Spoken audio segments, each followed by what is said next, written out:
the Terrifying Lies podcast, with music and stories by Craig Nybo.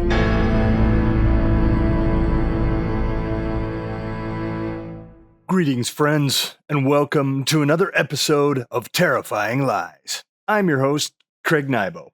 On this podcast, we delve into the darkest recesses of human nature and shine a light on the monsters we find there. I'm truly grateful every time you come down here into the dark to listen. Remember that your support keeps this show alive.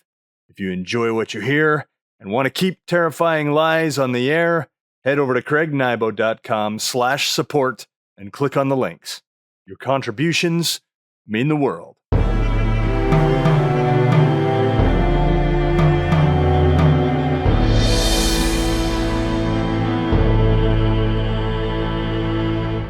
Welcome back to another installment of Red Annex. In part 5, we find ourselves knee-deep in the heart of terror.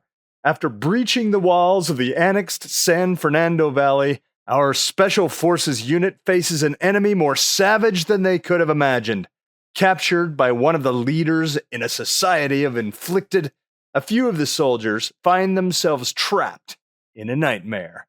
Can they rescue their comrades, escape, and make it back to the landing zone before it's too late to evacuate this hellish annex?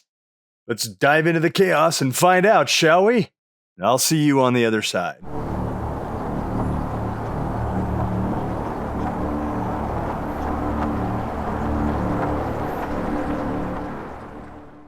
Chapter 12, Extraction Time minus 59 minutes, Orton, Wills, and Wilmore. The sense of leather and old sweat filled Orton's nose as Langevin and Shoehorn Man escorted the soldiers into the bowels of Garibaldi's gym. Overhead, fluorescent lights, still deriving power from Southern California's grid, spilled an overwhite wash over a boxing ring set up in the middle of the worn-down warehouse space. Weightlifting equipment, heavy bags, speed bags, and bins full of various training toys packed most of the open space. At one time, the place must have hopped with boxers, a dying art over the past couple of decades. "Commander," Wills said under his breath. Orton glanced in the direction indicated by Wills and spotted Henry and Giesing tied to twin chairs. A speed bag hung over their heads. It looked as though someone had been using their heads as speed bags. Both men's faces, sheened in sweat, puffed up with networks of microcuts and bruises, swollen almost to the point where Orton might not have recognized them. Someone had fixed both of the soldiers with ball gags. Two infected men stood sentry behind the two restrained soldiers. Orton wheeled on Langevin. He grabbed the man's wrist and chicken-winged the journalist's arm to the small of his back. Langevin winced out a pathetic yelp. The clicks of bullets snapping into chambers came from the room's dark corners. Several infected moved out of cover, brandishing weapons of mixed calibers. "Oh, I'd let up on the arm if I were you," Langevin said. Orton let the man go and put his hands up. Langevin backed away a couple of steps, rubbing his shoulder. He chuckled. "I forgot all about what tough guys like you do. Been a while since I was shoved into a locker. That was kinda Bruce Lee." "I'll show you more if you don't let my men go." "We're getting to that, soldier, we really are. Our tete-a-tete can end very quickly and loudly," Langevin gestured expressively toward the armed men and women standing around. One woman stood next to the boxing ring, her hair undercut and dyed fluorescent blue, her clothes grimy to the point of standing on their own in the corner if given a chance. She held a 20 gauge over-under shotgun, the barrel sawed short. She leered at the soldiers, her face like steel. "Follow me," Langevin said. The journalist led the three soldiers to a pair of long tables set up along the gym wall. Weapons of all shapes and sizes rested on the tables, everything from pistols to rifles, from switchblades to bulletproof vests. Langevin gestured across with an open hand. "All from collectors and dealers. Funny, after the fall, what the rats can come up with just by looking through the back rooms of pawn shops and private residences. It must be enough to throw a revolution if we could just get organized." "What do you want?" Orton asked. "And thank you for your contributions, by the way." Langevin pointed at a collection of MK-16s, body armor, and a half-dozen claymores. "Your little elves put some nice toys under the tree for us." "You know you're done, don't you?" Orton said. No matter what you do with them, he craned his chin over his shoulder towards Giesing and Henry, and no matter what you do with us, they'll come for you. Langevin waved away Orton's threat. My understanding is there are other annexes just like this one being thrown up all over the United States, probably all over the world. Langevin pointed at his head and then at Orton's. We're mostly the same. People, I mean. We think the same. If we have reached certain conclusions here in San Fernando, who's to think that others haven't surmised identical ideas, made similar plans? As I said, there are enough loose weapons out there to fill any army. You just have to look in the right places. The rest comes down to communication and organization. You might as well throw fire at the sun. Oh, we plan to throw plenty of fire, Commander Orton. Langevin read the name off Orton's patch. Others are coming for us. We're counting on it. You see, we've come to like American food around here. Langevin drew out 3 sets of dog tags and threw them on the table, one of them caked with blood and hair. Langevin read the names, Riggs, Marwadell, and Krell. You sick bastard, Orton said, wanting to go after one of the guns and put a bullet in Langevin's head. But he knew that any sudden moves would bring on Langevin's horde of diseased cultists. Orton's best chance of getting anyone out alive came down to restraint, open ears, and observation for an opportunity. Now to the part where we decide if you will be staying with us for dinner. Langevin gestured toward the 3 sets of dog tags, or if we let you go. Just get on with it, Orton said. I like games, Commander. Do you like games? Set us free or kill us. You'll get yours in the end. I'm gonna give you a chance to get out of Dodge, so to speak. Langevin scooped up 3 .50 caliber rounds from the table, hollow points, wrapped in steel jackets. 3 bullets, Langevin said, holding out his hands, palms up. 2 rested in one hand, 1 in the other. He closed his fists and put them behind his back, subtly moving as he shifted bullets from hand to hand. He brought his closed fists back around and extended them toward Orton. Let's make this fun. All games should be simple, don't you think? I have 1 bullet in one hand and 2 in the other. You pick a hand. If it has 1 bullet, I give the order to have the rest of your merry band hunted down and executed on sight. We'll spit you, turn you over the fire, and make another frat boy video. I'm sure it'll go viral just like my first masterpiece, only this time it'll have a different message. Something about mobilization, something about organization. You could be the catalyst that finally sparks off a long overdue revolution. Pick the hand with 2 bullets, and I let you do what you do best. Fight your way out. Only this time, it'll be mano a mano. You pick your most vicious gladiator, I pick mine. And they go toe-to-toe in the ring, to the death. I get it all on film. If you beat my guy, you walk. If my guy beats yours, bon appetit. Langevin smacked his lips and winked. Orton gritted his teeth. Now, which hand is it gonna be? Langevin held out his 2 clenched fists. Before I choose, Orton said, can I ask a single question? Well, either way I get my video. So go ahead, ask away. Orton intertwined his fingers and brought his hands to his face as he thought about just what to ask.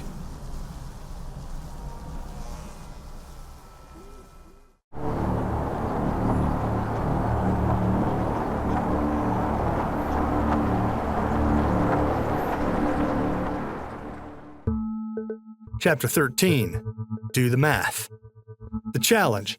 Determine which of Barry Langevin's hands contains 1 bullet and which contains 2. If Orton picks the hand with 1 bullet, Langevin will order his followers to hunt down and kill all of Orton's operational detachment. If Orton picks the hand with 2 bullets, Langevin will give the soldiers a fighting chance to escape. Here are the facts. Langevin has placed 1 bullet in one hand.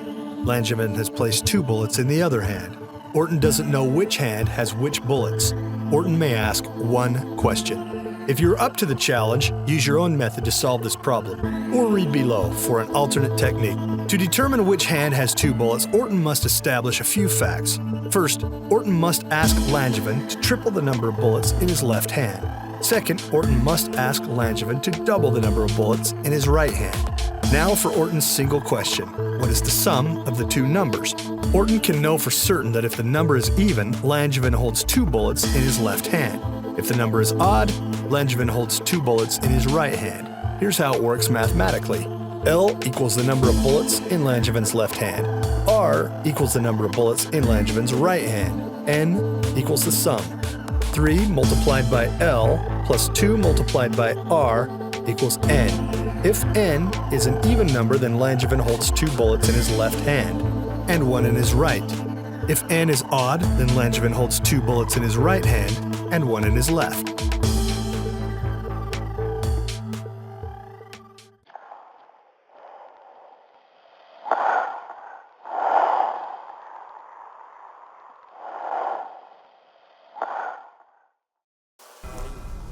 Chapter 14.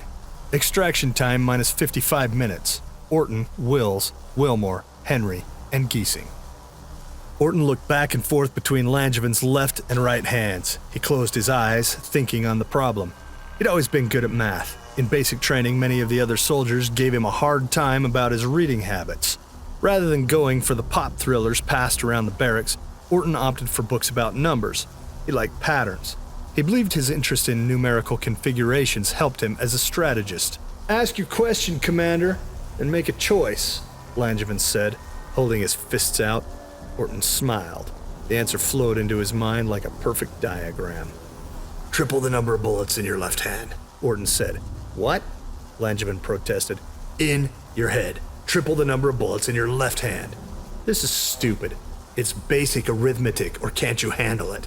"Fine, whatever, I got it." "Now double the number of bullets in your right hand." "I'm following you." "Add the two numbers together." "I don't see what this has to do with—" "Just do it, asshole. You told me I had one question. Add the numbers together." "Fine, I've got it." Langevin raised his fists as if he meant to slug Orton. The commander didn't twitch. "My question is, what is the two numbers' sum?" "What are you talking about?" Langevin asked. "Just give me the damn number." "The number is 8. You have 2 bullets in your left hand." Langevin's face peeled into a grin. "Well, look at what we have here, some kind of a genius." He opened his left hand and revealed 2 bullets. "I don't know how you did it or if it was just dumb luck, but either way, I'm a man of my word." Langevin turned toward the darkened room.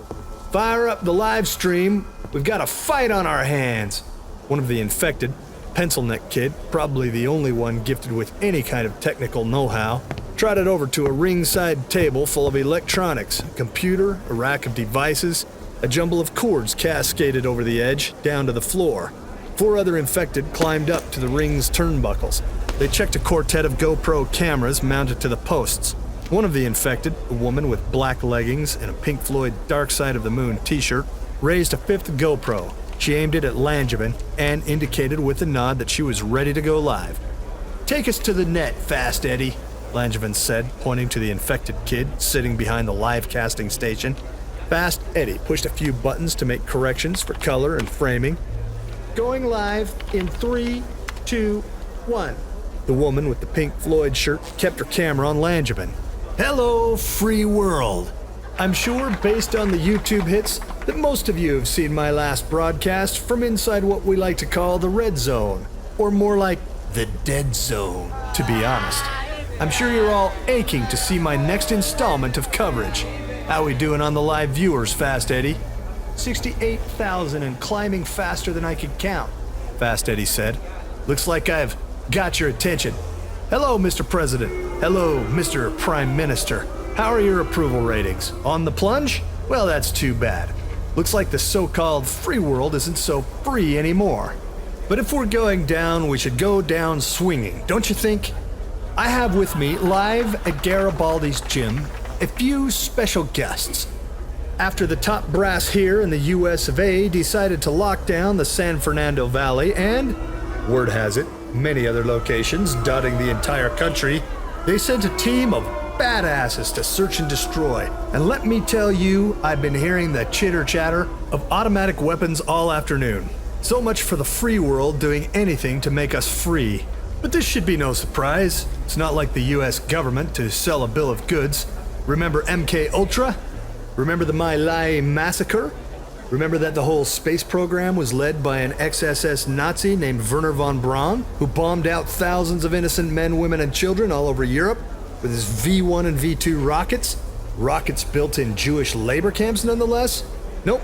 The US government stands on a litany of lies. And that's why you shouldn't believe anything you hear from anyone in the Oval Office or from anyone in uniform. That brings me to my special guests. I give you, all the way from Camp Iron Ass, USA, none other than Captain Orton and two members of his Special Ops Company, Sergeant, he read Wilmore's patch, Wilmore and Sergeant Wills. In spite of what you hear out there in the so-called free world, we haven't lost all of our marbles here in the zone. We still understand that when it comes to ratings, entertainment is king. We thought about promptly executing the whole pack of goon soldiers after they blew a bunch of my friends to hamburger, but no, that doesn't give the American people what they want. What you want. Something to satisfy that insatiable appetite for bread and circuses. And so, we give you the underdog fight of the century, the best of the zone versus the best of the so-called free world. In the red corner, standing at 210 pounds, mostly packed in lean mass of the muscular kind, wearing the red shorts and the red neck and the red chest and back, all broken out into boils and gore, courtesy of some biological weapon testing facility somewhere in the US of A, none other than Inky! An enormous man parted the ropes and entered the far side of the ring. The guy wore red shorts and tattoos from head to toe, including a green skull inked over his hardened face. Beneath the tattoos, his flesh broke with cracks and sores amid a wash of red rash, pus, and ooze. Sick as the man appeared, he moved with agility as he threw a few shadow boxing jabs. The accumulating crowd, far more than Orton had first noted, erupted into a roar of cheers, fist pumps, and applause. We may have Red Ring here in the zone. We may be dying by slow degrees from tick to tock on the clock, from a virus, sure to jump the wall and visit a home near you. But never let it be said that we don't have heart and a refined penchant for dispersing top-tier entertainment. In the blue corner, we present a representative of the even bigger virus, a virus that has crawled all over us ever since the struggle for freedom turned into a slugfest for money and power. We give you one of the brightest and finest, trained and bred in the very womb of America to seek, shoot, and kill. We give you, from the United States Army, none other than Captain Orton! Langevin gestured with a long swoop toward the commander. Orton bit down hard and moved toward the ring. He didn't make 2 steps before a hand landed on his shoulder. Orton turned to Wilmore, his engineer sergeant. Sir, no disrespect, but if anyone has a chance against that massive roid rage, it's me. Besides, you need to get the rest of us out of here. Orton nodded once and leaned in close. Take these, he said, and pushed 2 stem packs into Wilmore's hand. Wilmore furrowed his brows. If I take one of these, I've got about 16 minutes until I crash. Upper brass had briefed the soldiers on the stem packs. They contain a mixture of caffeine, adrenaline, and morphine. Every soldier knew that they should only be used in the case of an emergency. The pack would give enough punch to get out of a tight spot, but required a long recovery time before any soldier could hope to stand and fight again. Give them to Inky, Orton said. He'll fight like a mother for a quarter hour, but then you can drop him. If I can stay away from him for a quarter of an hour, he'll be juiced beyond all reckoning. I'll get to those weapons. Orton shot a glance over his shoulder to the table of munitions procured by Langevin and his cultist followers. Wilmore tucked the stem packs into his pants pocket and moved toward the ring. What's this? Langevin shouted at the camera. It seems we have a pinch hitter. Just like the man in charge to send his crony into the fray, well, he kicks back to watch. But you got to admire him. Captain Orton now stands a better chance of coming out of this thing in one piece. Not so for his brother-in-arms, the extremely brave Sergeant Wilmore of the President's own wrecking crew, Company XYZ PDQ, and all that alphabet shit. I got to admit, Sergeant Wilmore is looking pretty tough as he enters the ring. Wilmore parted the ropes and mounted the mat across from Inky, keeping fixed on the bigger man's face.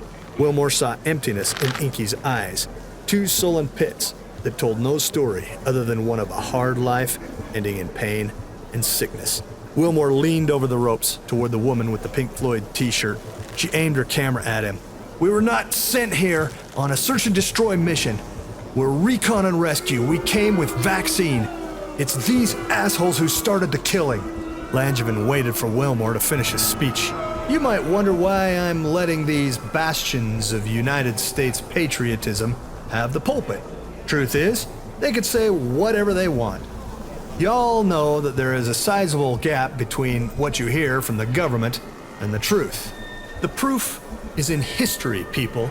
Pay attention to the past, and it becomes clear what is going on right here, right now, in this one nation under God." Langevin turned to Wilmore.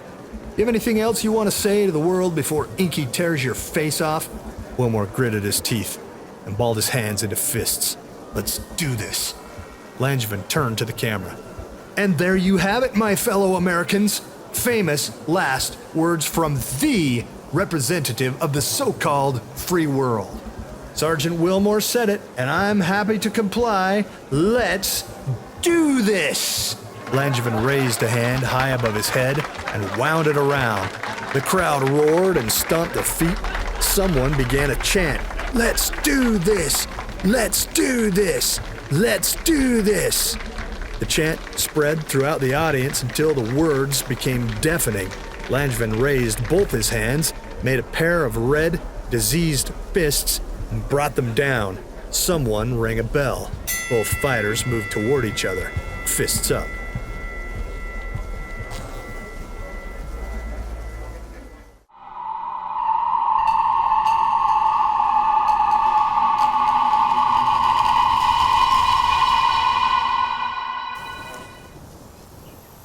Chapter 15.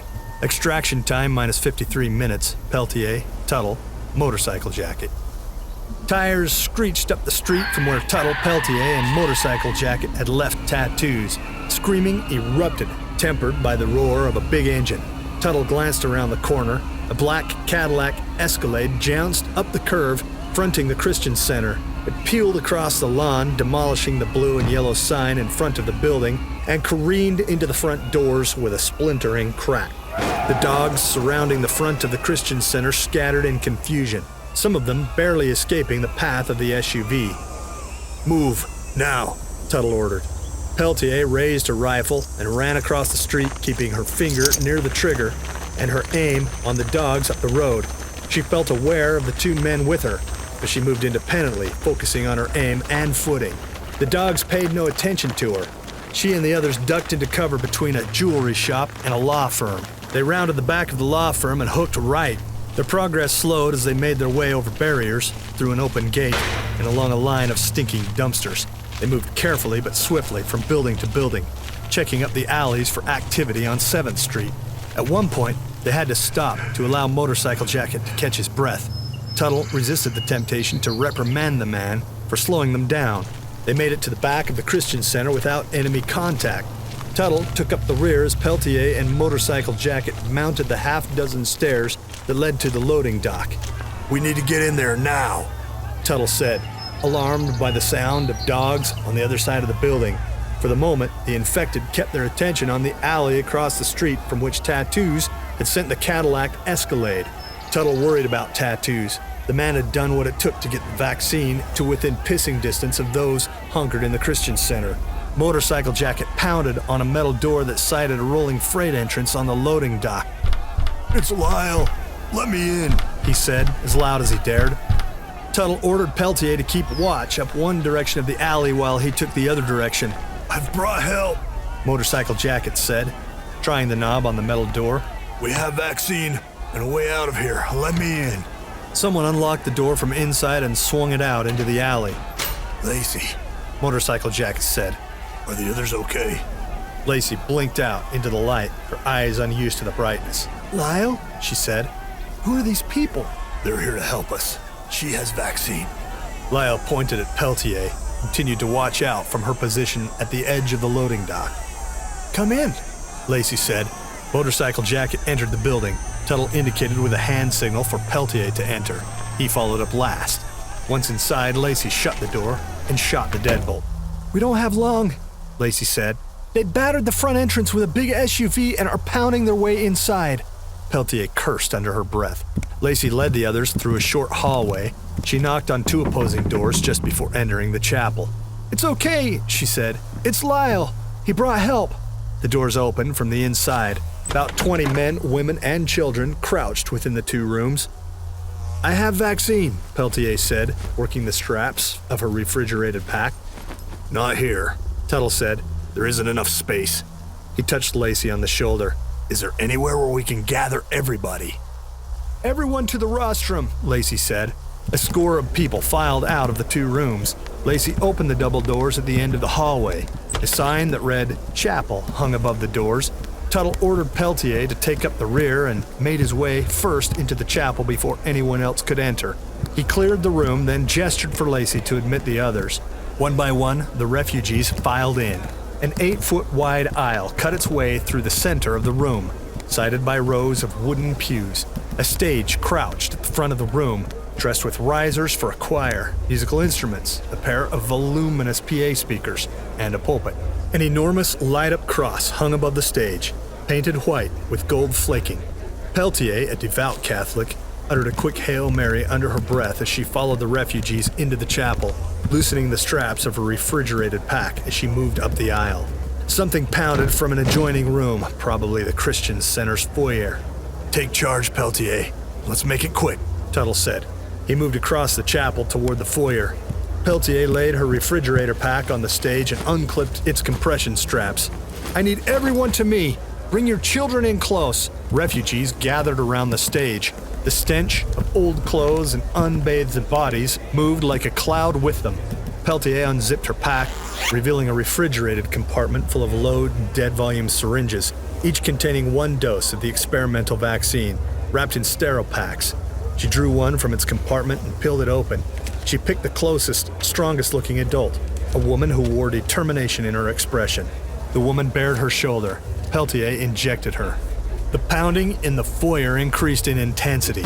The dogs gained ground. Soon they would break through and be on the refugees. "We need to step this up, Peltier," Tuttle shouted from the chapel entrance.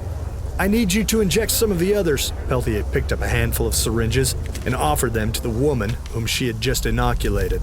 The woman took the syringes and went to work, peeling open the sterile packaging and clumsily but effectively injecting refugees. Peltier enlisted others to hurry the work. "You," Tuttle shouted at Motorcycle Jacket, "help me bar this door." The 2 men dislodged one of the back pews in the chapel with a handful of sturdy kicks. They dragged the pew through the front chapel entrance into the foyer. More refugees joined the work, kicking free a second and third pew.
Sometimes when I write a song, I jot down a title and let the music flow from there. Fist to Fist is one of those moments. I wrote down the title and asked myself, what does a fight sound like in musical form? And bam, this song was born. I hope you enjoyed this epic musical showdown.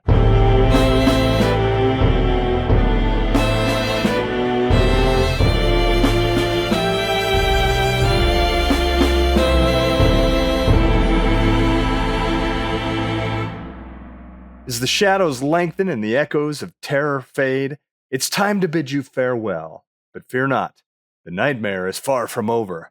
Today we've delved deeper into the twisted world of Red Annex, where the horrors of war blend seamlessly with the supernatural. But hold on to your sanity, for the story is not yet complete.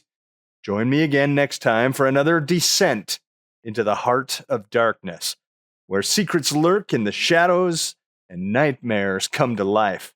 Until then, stay vigilant and always check your six. I bid you sweet dreams. Or should I say, sweet nightmares. This has been the Terrifying Lies podcast. Please come again. You're welcome here.